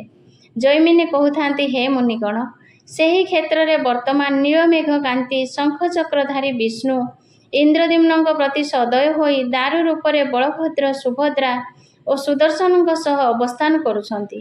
ସେହି ଦାରୁମୟ ବିଗ୍ରହମାନଙ୍କ ଦର୍ଶନରେ ଆଧ୍ୟାତ୍ମିକ, ଆଧିଭୌତିକ ଓ ଆଧିଦୈବିକ ତାପରୁ ମୁକ୍ତି ପାଇଥାଏ। ଦେବ, ବୈଦ୍ୟ, ମାନବ, ଗନ୍ଧର୍ବ, ସର୍ପ, ରାକ୍ଷସ ଓ ପକ୍ଷୀ ଆଦି ସେହି ପରମ ପାବନ ଶ୍ରୀକ୍ଷେତ୍ରରେ ଅବସ୍ଥାନ କରି ଆନନ୍ଦଦାତା ସେହି ବ୍ରହ୍ମଙ୍କୁ ଆଶ୍ରା କରି ଦାରୁ ଭିତରେ ତାଙ୍କ ସତ୍ତ୍ୱାକୁ ବିନାଶ କରି ଶାଶ୍ୱତ ସୁଖ ପ୍ରଦାନ କରନ୍ତି। ତଥାପି ଜୀବଗଣ ମାୟାବଶବର୍ତ୍ତୀ ହୋଇ ସେହି ପରମ ବ୍ରହ୍ମଙ୍କୁ ନ ଭଜି ତାଙ୍କୁ କାଷ୍ଠ ପ୍ରତିମା ଜ୍ଞାନ କରି ବାୟା ହୁଅନ୍ତି। ଏହି କାଷ୍ଠ ପ୍ରତିମା କୃତ୍ରିମ ହେଲେ ମଧ୍ୟ ଏଥିରେ ନିହିତ ମୁକ୍ତି ତତ୍ତ୍ୱ ଅକୃତ୍ରିମ। ବେଦରେ ବର୍ଣ୍ଣିତ ହୋଇଛି ଯେ ଆନନ୍ଦ ସ୍ୱରୂପୀ ବ୍ରହ୍ମଙ୍କ ଜୀବାଂଶରୁ ଜୀବର ସୃଷ୍ଟି। ଏଣୁ ଭେଦାଭେଦ ରହିଛି। ଭକ୍ତି ସାଧନ ପୂର୍ବକ ଜୀବ ବ୍ରହ୍ମକୁ ଅନୁଭବ କରିପାରେ। ସେହି ଦାରୁବ୍ରହ୍ମ ନୀଳକନ୍ଦରରେ ଅବସ୍ଥାନ କରିଛନ୍ତି। ଏହା ଶ୍ରୁତି ଶାସ୍ତ୍ର ଆଦିରେ ପ୍ରମାଣିତ ଓ ଅଖଣ୍ଡ ଉଜ୍ଜ୍ୱଳ ସିଦ୍ଧାନ୍ତ ଅଟେ। ବ୍ରହ୍ମ ସୁଖ ଆଶ୍ରୟ ବ୍ୟତୀତ ଅନ୍ୟ ଗତି ନାହିଁ। ଏଣୁ ଧାମକୁ ଆଶ୍ରା କଲେ ମନୁଷ୍ୟ ଏ ଭବସାଗରରୁ ପାରି ହେବ। ସେଥିପାଇଁ ଏହି ନୀଳାଚଳ ଧାମ ଗୁପ୍ତ ରହିଛି। ଯେଉଁ ପ୍ରତିମା ଲୋକାତୀତ ଏବଂ ଲୌକିକ ବାତ ପ୍ରକାଶିତ, କେଉଁଠି କେଉଁଠି ଶ୍ରୁତିରେ ରହିଯାଇଛନ୍ତି ଓ କେଉଁଠି ମନୁଷ୍ୟକୁ ଦର୍ଶନ ଦିଅନ୍ତି, ସେହି ଦାରୁବ୍ରହ୍ମ ନାରାୟଣ ଇନ୍ଦ୍ରଦ୍ୟୁମ୍ନଙ୍କୁ ବର ପ୍ରଦାନ କରିଥିଲେ। ଯାହାଙ୍କ ପାଦ ପଙ୍କଜକୁ ସମସ୍ତେ ବନ୍ଦନା କରନ୍ତି, ସେହି ବିପଦଭଞ୍ଜନ, ପାପ ବିନାଶକ, ବିଭବ ବର୍ଦ୍ଧକ, ନିଖିଳ ପ୍ରାଣୀପାଳକ ପରମବ୍ରହ୍ମ ପରମେଶ୍ୱରଙ୍କ ଆରାଧନାରେ ମୁକ୍ତି ମିଳିବ। ନିଚେଷ୍ଟ ଦାରୁବର୍ଷ୍ଣାପି ଦିବ୍ୟ ଲୀଳା ବିଳାସକୃତ୍ କ୍ଷମତେ ସ୍ୱଳ୍ପ ଭକ୍ତ୍ୟାପି ସ୍ୱପରାଧ ଶତଂ ନୃଣାମ୍। ହେ ମୁନିଗଣ, ଯେଉଁ ଦାରୁବ୍ରହ୍ମ ନାରାୟଣ ଜଡ଼ ଭଳି ଦାରୁ ରୂପ ଧରି ବିଭିନ୍ନ ପ୍ରକାରର ଦିବ୍ୟ ଲୀଳା କରୁଛନ୍ତି, ସେହି କରୁଣାମୟ ଭଗବାନଙ୍କୁ ସାମାନ୍ୟ ଭକ୍ତିରେ ପାଇହେବ। ସତ ଅପରାଧ କରିଥିଲେ ବି ଭକ୍ତର ହିତ ନିମନ୍ତେ ସେ କ୍ଷମା କରିଦିଅନ୍ତି। ଏଥିରେ ସେହି ଦାରୁଦେହଧାରୀ ଲୀଳାମୟ କିପରି ପାପନାଶ କରିଛନ୍ତି ତାହା ବର୍ଣ୍ଣନା କରିଛୁ, ଶ୍ରବଣ କରନ୍ତୁ। ପୂର୍ବ କାଳରେ କୁରୁକ୍ଷେତ୍ର ଜନ୍ମିତ ଦୁଇ ବନ୍ଧୁ ଥିଲେ, ବ୍ରାହ୍ମଣ ପୁଣ୍ଡରୀକ ଓ କ୍ଷତ୍ରିୟ ଅମ୍ବରୀଶ। ଶୌଚାଚାର ବିବର୍ଜିତ ହୋଇ ଦୁହେଁ ଏକତ୍ର ଆହାର ବିହାର କରୁଥିଲେ। ସଦା ସର୍ବଦା ମଦୋନ୍ମତ୍ତ ଓ ବେଶ୍ୟାସକ୍ତ ରହୁଥିଲେ। ସେମାନେ କେବେ ବି ପରଲୋକ କଥା ଚିନ୍ତା କରୁନଥିଲେ। ଏହିପରି ଭାବରେ ତାଙ୍କ ଜୀବନର ଅର୍ଦ୍ଧେକ କଟିଯାଇଥିଲା। ଦିନେ ଦୁଇ ବନ୍ଧୁ ଘଟଣାକ୍ରମେ ଏକ ଯଜ୍ଞ ଅନୁଷ୍ଠିତ ହେଉଥିବା ସ୍ଥାନରେ ପହଞ୍ଚି ସେଠାରେ ଉଚ୍ଚାରିତ ହେଉଥିବା ମନ୍ତ୍ର ଓ ସ୍ତବ ଶୁଣି ଓ ସମସ୍ତ ଯଜ୍ଞ ପ୍ରକ୍ରିୟା ଦେଖି ତାଙ୍କ ମନରେ ଭାବାନ୍ତର ସୃଷ୍ଟି ହେଲା। ସେମାନେ ଭାବିଲେ, ଆମେ ଦୁହେଁ ଏ ଜନ୍ମରେ ଅନେକ ପାପ କରିଛେ, ପରକାଳ କଥା କେବେ ବି ଚିନ୍ତା କଲେ ନାହିଁ। ଏବେ ତାର ପ୍ରାୟଶ୍ଚିତ ଆବଶ୍ୟକ। ଦୁହେଁ ଯାଇ ତପନିଷ୍ଠ ବ୍ରାହ୍ମଣମାନଙ୍କ ପାଦରେ ପ୍ରଣିପାତ କରି ନିଜର ଦୁଃଖ ପ୍ରକାଶ କଲେ। ସେମାନେ ଏମାନଙ୍କର କୃତକର୍ମ ବିଷୟ ଶ୍ରବଣ କରି ଆଶ୍ଚର୍ଯ୍ୟାନ୍ୱିତ ହୋଇଗଲେ। କହିଲେ, ଏପରି ପାପର ପ୍ରାୟଶ୍ଚିତ ବିଷୟ କୌଣସି ଶାସ୍ତ୍ର ପୁରାଣରେ ବର୍ଣ୍ଣନା ନାହିଁ। ସେମାନଙ୍କ ଦଳପତି ସେମାନଙ୍କୁ ଶ୍ରୀକ୍ଷେତ୍ରକୁ ଯାଇ ଦାରୁମୟ ଶ୍ରୀ ପୁରୁଷୋତ୍ତମଙ୍କୁ ଦର୍ଶନ ଓ ଆରାଧନା କଲେ ନିଶ୍ଚୟ କରିଥିବା ମହାପାତକରୁ ଉଦ୍ଧାର ପାଇପାରିବେ ବୋଲି କହିଲେ। ସେ ପୁଣ୍ୟଭୂମି ଉତ୍କଳ ଦେଶରେ ବିଦ୍ୟମାନ ଦକ୍ଷିଣ ସମୁଦ୍ରତଟ ନୀଳକନ୍ଦରରେ ରହି ପାପୀମାନଙ୍କୁ ଉଦ୍ଧାର କରନ୍ତି। ତମାରାଧ୍ୟ ଜଗନ୍ନାଥଂ ଶଙ୍ଖ ଚକ୍ର ଗଦାଧରଂ ପାପକ୍ଷୟଂ ବା ମୁକ୍ତିଂ ବା ସ୍ୱେଚ୍ଛୟା ପ୍ରାପ୍ସ୍ୟଥ ଧ୍ରୁବମ୍। ଦୁଇ ବନ୍ଧୁ ବ୍ରାହ୍ମଣଙ୍କଠାରୁ ଶ୍ରୀ ପୁରୁଷୋତ୍ତମ କ୍ଷେତ୍ର ବିଷୟ ଶୁଣି ଆନନ୍ଦ ମନରେ ସେଠାକୁ ଯାତ୍ରା କଲେ। ପଞ୍ଚମ ଅଧ୍ୟାୟ। ପୁଣ୍ଡରୀକ ଓ ଅମ୍ବରୀଶ ଉଦ୍ଧାର। ଜୈମିନୀ ଋଷି ମୁନିମାନଙ୍କୁ କହୁଥାନ୍ତି, ହେ ମୁନିଗଣ, ପୁଣ୍ଡରୀକ ଓ ଅମ୍ବରୀଶଙ୍କ ମନରେ ଦୁଃଖ ବୈରାଗ୍ୟ ଜାତ ହେଲା। ସେ ଦୁହେଁ ବେଶ୍ୟାସଙ୍ଗ ପରିହାର କରି ନିଜର ପୂର୍ବ କର୍ମ ନିମନ୍ତେ ଅନେକ ଅନୁତପ୍ତ ହେଲେ। ପ୍ରତ୍ୟେକ ଦିନ ଥରେ ମାତ୍ର ହବିଷାନ୍ନ ଗ୍ରହଣ କରି ବିଷ୍ଣୁ ଭଗବାନଙ୍କ ଧ୍ୟାନରେ ନିମଜ୍ଜିତ ହୋଇଗଲେ। କିଛି ଦିନ ପରେ ସେ ଦୁହେଁ ନୀଳାଚଳରେ ପହଞ୍ଚି ତୀର୍ଥରାଜ ମହୋଦଧିରେ ସ୍ନାନ କରି ଶ୍ରୀମନ୍ଦିର ଦ୍ୱାରଦେଶରେ ପହଞ୍ଚି ସାଷ୍ଟାଙ୍ଗ ପ୍ରଣିପାତ କଲେ। ମାତ୍ର ସେମାନଙ୍କୁ ଶ୍ରୀବିଗ୍ରହର ଦର୍ଶନ ମିଳିଲା ନାହିଁ। ଦୁହେଁ ଚିନ୍ତାରେ ବ୍ୟାକୁଳ ହୋଇ ଅନଶନ କରିବାକୁ ଲାଗିଲେ। ମନେ ମନେ ପାପନାଶନ ମନ୍ତ୍ର ଜପ କରୁଥାନ୍ତି। ଏହିପରି ଭାବରେ 3 ଦିନ କଟିଗଲା। ତୃତୀୟ ଦିନ ରାତିରେ ସେମାନେ ଏକ ଦିବ୍ୟ ଜ୍ୟୋତିର ଦର୍ଶନ କଲେ। ମାତ୍ର ସେଥିରେ ସେମାନଙ୍କର ମନସ୍କାମନା ପୂର୍ଣ୍ଣ ନ ହେବାରୁ ସେମାନେ ଅନଶନ ବ୍ରତ ଜାରି ରଖିଲେ। ସପ୍ତମ ଦିନ ରାତିରେ ସେମାନଙ୍କର ପ୍ରତୀକ୍ଷାର ଅନ୍ତ ଘଟିଲା। ମହାପ୍ରଭୁ ସେମାନଙ୍କୁ ଦର୍ଶନ ଦେଲେ। ଦେବତାଗଣଙ୍କ ସ୍ତୁତି ତାଙ୍କ କର୍ଣ୍ଣରେ ପ୍ରବେଶ କଲା। ସେତେବେଳକୁ ସେମାନଙ୍କର ପାପ ନଷ୍ଟ ହୋଇଯାଇଥାଏ। ସେମାନଙ୍କର ଦିବ୍ୟ ଜ୍ଞାନ ଜାତ ହେଲା। ସେମାନେ ସ୍ୱଚକ୍ଷୁରେ ଦିବ୍ୟାଳଙ୍କାର ଭୂଷିତ ଶଙ୍ଖଚକ୍ର ଗଦାପଦ୍ମଧାରୀ ପ୍ରସନ୍ନ ବଦନ ଶ୍ଵେତ ପଦ୍ମତୁଲ୍ୟ ଚକ୍ଷୁଯୁକ୍ତ ଶ୍ରୀବିଷ୍ଣୁଙ୍କୁ ଦର୍ଶନ କଲେ। ପାଦରେ ରତ୍ନପାଦୁକା, ବାମ ହସ୍ତରେ ମା ଲକ୍ଷ୍ମୀଙ୍କୁ ଆଲିଙ୍ଗନ କରିଥାନ୍ତି। ସୁନ୍ଦରୀ ଦାସୀମାନେ ରତ୍ନବେତ ଧରିଥାନ୍ତି। କେତେଜଣ ଶୁକ୍ଳ ଚାମର ଧରି ସେବାରେ ଲାଗିଥାନ୍ତି। କିଏ ଛତ୍ର ଧରିଥାଏ ତ କିଏ କୃଷ୍ଣାଗୁରୁ ପ୍ରଦାନ କରିଥାନ୍ତି। ସନକାଦି ମୁନିଗଣ ସମ୍ମୁଖରେ ଦଣ୍ଡାୟମାନ ହୋଇ ସ୍ତୁତିଗାନ କରୁଥାନ୍ତି। ନାରଦ ବୀଣାବାଦନ କରୁଥିବା ବେଳେ ଗନ୍ଧର୍ବମାନେ ସଙ୍ଗୀତ ଗାନ କରୁଥାନ୍ତି। ପ୍ରହ୍ଲାଦାଦି ବୈଷ୍ଣବଗଣ ପ୍ରଭୁଙ୍କ ସମ୍ମୁଖରେ ବସି ଏକାଗ୍ର ଚିତ୍ତରେ ଧ୍ୟାନ କରୁଥାନ୍ତି ଓ ଶ୍ରୀହରି ସେମାନଙ୍କୁ ନିଜ ବିଗ୍ରହ ଭିତରେ ଧରି ରଖିଥାନ୍ତି। ବକ୍ଷସ୍ଥଳରେ କୌସ୍ତୁଭମଣିରେ ସମ୍ମୁଖସ୍ଥ ଦେବତାମାନଙ୍କ ପ୍ରତିବିମ୍ବ ପଡ଼ୁଥିବାରୁ ସାକ୍ଷାତ୍ ବିଶ୍ୱରୂପ ମୂର୍ତ୍ତି ଭଳି ପ୍ରତୀୟମାନ ହେଉଥାନ୍ତି। ଆକାଶରୁ ପୁଷ୍ପବୃଷ୍ଟି ହେଉଥାଏ। ପ୍ରଭୁଙ୍କ ଦିବ୍ୟ ଲୀଳା ଦେଖୁ ଦେଖୁ ଦୁଇ ବନ୍ଧୁଙ୍କ ଭିତରେ ଦିବ୍ୟ ଜ୍ଞାନ ଜାତ ହେଲା। ସେମାନେ ଯୋଡ଼ ହସ୍ତରେ ନୀଳାଦ୍ରିନାଥଙ୍କୁ ତ୍ରିବାର ପ୍ରଦକ୍ଷିଣ କରି ସ୍ତୁତି ଆରମ୍ଭ କଲେ। ପୁଣ୍ଡରୀକ କହୁଥାନ୍ତି, ହେ ଜଗଦାଧାର, ଆପଣ ସୃଷ୍ଟି ସ୍ଥିତି ଓ ପ୍ରଳୟର କାରଣ ଅଟନ୍ତି। ମୁଁ ଆପଣଙ୍କୁ ନମସ୍କାର କରୁଛି। ହେ ନାରାୟଣ, ଆପଣ ସମସ୍ତ ପ୍ରାଣୀଙ୍କର ଏକମାତ୍ର ଆଶ୍ରୟ ଅଟନ୍ତି। ଆପଣ ପରା ଓ ପରମାତ୍ମା ଉଭୟ। ଆପଣ ଜାତ, ଶୂନ୍ୟ ଓ ଧ୍ୱଂସହୀନ ଅଟନ୍ତି। ଯୋଗୀଗଣ ନିତ୍ୟାନନ୍ଦମୟ ଆପଣଙ୍କୁ ଧ୍ୟାନ ଚକ୍ଷୁରେ ବନ୍ଦନା କରିଥାନ୍ତି।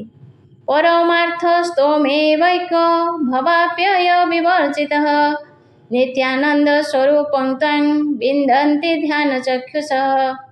ମୂଢ଼ମାନଙ୍କୁ ଏ ତତ୍ତ୍ୱ ଅଜ୍ଞାତ।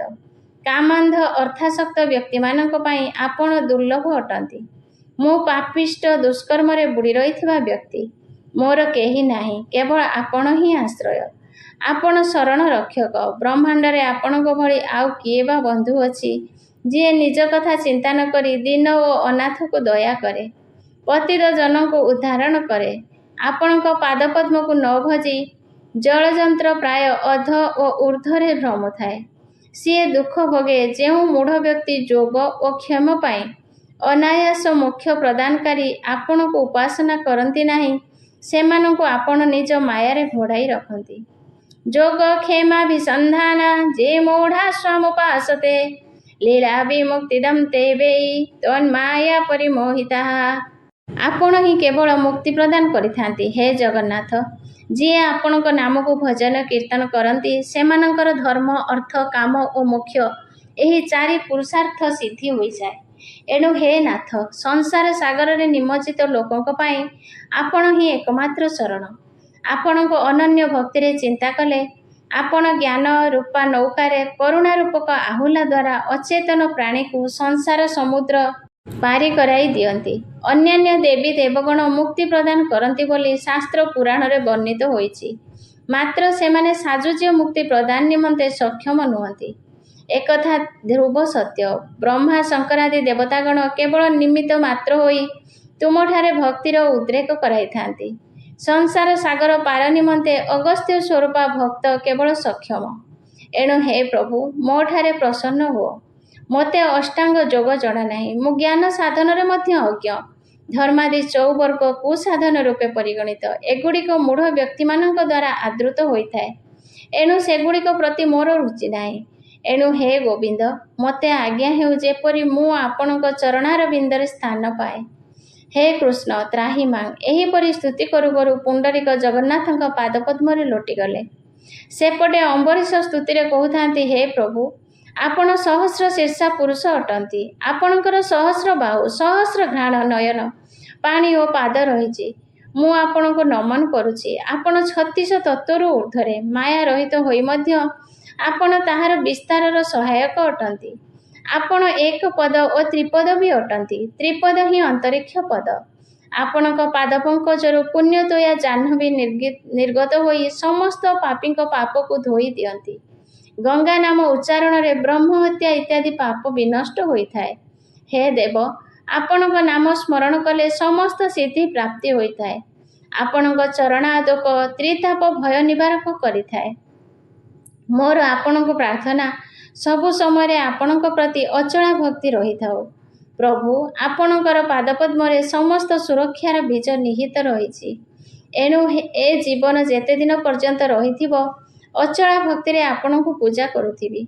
ଅନନ୍ୟ ସ୍ୱାମୀନ ଅମେତ୍ୟ ନାସ୍ତ୍ୟନ୍ୟତ୍ ପ୍ରାର୍ଥନୀୟକମ୍ ପ୍ରଣିପତ୍ୟ ଜଗନ୍ନାଥ ତ୍ୱାଂ ପ୍ରଜାଚେ ସହସ୍ରଧା ସମସ୍ତ ପୁରୁଷାର୍ଥସ୍ୟ ବୀଜଂ ତତ୍ପାଦ ପଙ୍କଜେ ଯାବତ୍ ପ୍ରାଣଂ ଧାରୟାମି ତାବତ୍ ଭକ୍ତିର୍ଦୋବାସ୍ତୁ ମେ। ଯେଉଁ ଭକ୍ତି ବଳରେ ବ୍ରହ୍ମା ସକଳ ଜଗତର ସୃଷ୍ଟି କରିଛନ୍ତି, ରୁଦ୍ର ସଂହାର କରନ୍ତି, ଲକ୍ଷ୍ମୀ ଐଶ୍ୱର୍ଯ୍ୟ ପ୍ରଦାନ କରନ୍ତି, ମୁଁ କେବଳ ସେହି ଭକ୍ତି ଇଚ୍ଛା କରୁଛି। ଅବିଦ୍ୟା ଜନିତ ଏହି ଦୁସ୍ତର ଏବଂ ସୁଦୃଢ଼ ପଙ୍କରେ ମୁଁ ବୁଡ଼ି ରହିଛି। ଫଳରେ କାମ କ୍ରୋଧାଦି ଦ୍ୱାରା ମୁଁ ଛନ୍ଦି ହୋଇ ରହିଛି। ଆପଣ ଯଦି ମୋତେ ଏଥିରୁ ଉଦ୍ଧାର ନ କରିବେ, ତେବେ ମୋର ମୃତ୍ୟୁ ସୁନିଶ୍ଚିତ। ବେଦ ପୁରାଣମାନଙ୍କରେ ଅନେକ ଉପାୟ ବର୍ଣ୍ଣନା କରାଯାଇଛି। ମାତ୍ର ଭକ୍ତି ବିନା ଜୀବ ମାୟା ମୋହରେ ପଡ଼ି କଷ୍ଟ ପାଏ। ଏଣୁ ହେ ଦୀନବନ୍ଧୁ, ମୋତେ କରୁଣା କରନ୍ତୁ, ଯେପରି ମୋର ଭ୍ରମ ଦୂର ହୁଏ। ଏହିପରି ଭାବେ ସ୍ତୁତି କରି ଅମ୍ବରୀଶ ବିଷ୍ଣୁଙ୍କ ପାଦ ତଳେ ପଡ଼ିଗଲେ। ଅନ୍ୟ ଦେବତାଗଣ ପ୍ରଭୁଙ୍କୁ ପ୍ରଣାମ କରି ନିଜ ନିଜ ଭୁବନକୁ ପ୍ରସ୍ଥାନ କରିଗଲେ। ଏହାପରେ ଦୁଇ ବନ୍ଧୁ ବିଷ୍ଣୁଙ୍କ ମାୟାରେ ମୋହିତ ହୋଇ ଜ୍ଞାନଚକ୍ଷୁ ଉନ୍ମିଳିତ କରି ପ୍ରଭୁଙ୍କ ଦିବ୍ୟ ଲୀଳା ଦର୍ଶନ କରିବାକୁ ଲାଗିଲେ। ଏହିପରି ଭାବରେ କିଛି ସମୟ ବିତିଗଲା।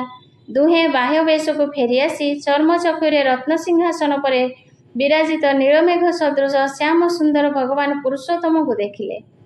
ପ୍ରସ୍ଫୁଟିତ ପଦ୍ମଫୁଲ ପରି ଆଖି, ଲାଲ ଅଧର, ମନୋହର ନାସିକା, କର୍ଣ୍ଣରେ ଦିବ୍ୟ କୁଣ୍ଡଳ, ଚାରି ହାତରେ ଶଙ୍ଖ ଚକ୍ର ଗଦା ପଦ୍ମ, ସୁମନୋହର ଆବକ୍ଷ ଲମ୍ବିତ ବନମାଳ, ଉନ୍ନତ ବକ୍ଷସ୍ଥଳ, ଗଳାରେ ଦିବ୍ୟ ସୁନ୍ଦର ହାର, ମସ୍ତକରେ ବହୁମୂଲ୍ୟ ମୁକୁଟ, ବକ୍ଷରେ ଶ୍ରୀବତ୍ସ ଚିହ୍ନ ଓ କୌସ୍ତୁଭମଣି ଶୋଭା ପାଉଛି।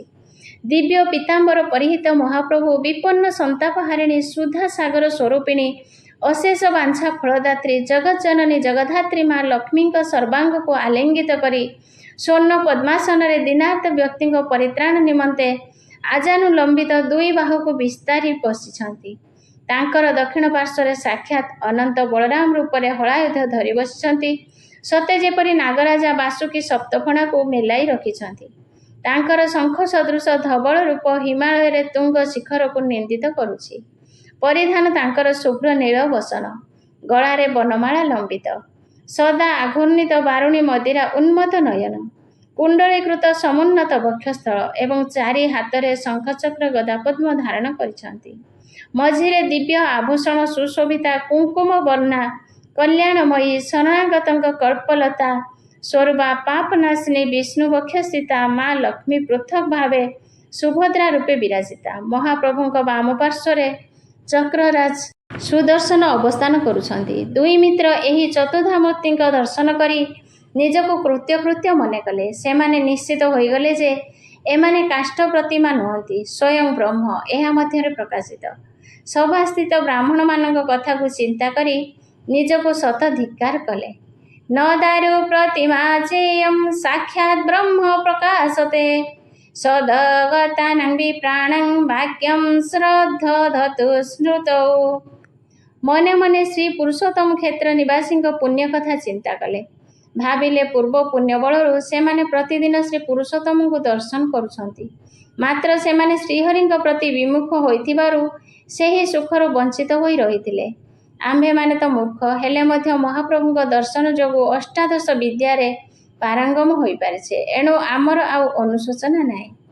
ତଦେବାୟଂ ଜଗନ୍ନାଥ ଚତୁର୍ଦ୍ଧା ସଂବ୍ୟବସ୍ଥିତଃ କ୍ଷିତୌ ଯଥା ବତରତି ଚତୁରୂପଃ ପ୍ରକାଶତେ ପୁଣ୍ୟଦୟା ମହୋଦଧି କୂଳରେ କଳ୍ପବଟ ମୂଳରେ ମହାପ୍ରଭୁ ଜଗନ୍ନାଥ ଚାରି ଭାଗରେ ବିଭକ୍ତ ହୋଇ ଚତୁର୍ଦ୍ଧାମୂର୍ତ୍ତି ରୂପରେ ଦାରୁଦେହ ଧାରଣ କରି ଅବସ୍ଥାନ କରିଛନ୍ତି। ତାହାଙ୍କୁ ଦର୍ଶନ କଲେ ଜୀବ ମୁକ୍ତ ପାଇଯାଏ। ଏଣୁ ଆମ୍ଭେ ଦୁହେଁ ଯେତେ ଦିନ ପର୍ଯ୍ୟନ୍ତ ଜୀବିତ ରହିଥିବା ସମସ୍ତ କାମନା ତ୍ୟାଗ କରି ଏହି ସ୍ଥାନରେ ରହିଯିବା। ଏହି ସିଦ୍ଧାନ୍ତ ଗ୍ରହଣ କରି ଦୁଇ ବନ୍ଧୁ ସବୁଦିନ ପାଇଁ ଶ୍ରୀକ୍ଷେତ୍ରରେ ରହିଗଲେ। ପରବର୍ତ୍ତୀ କାଳରେ ସେମାନଙ୍କର ମୁକ୍ତିପ୍ରାପ୍ତ ହେଲା।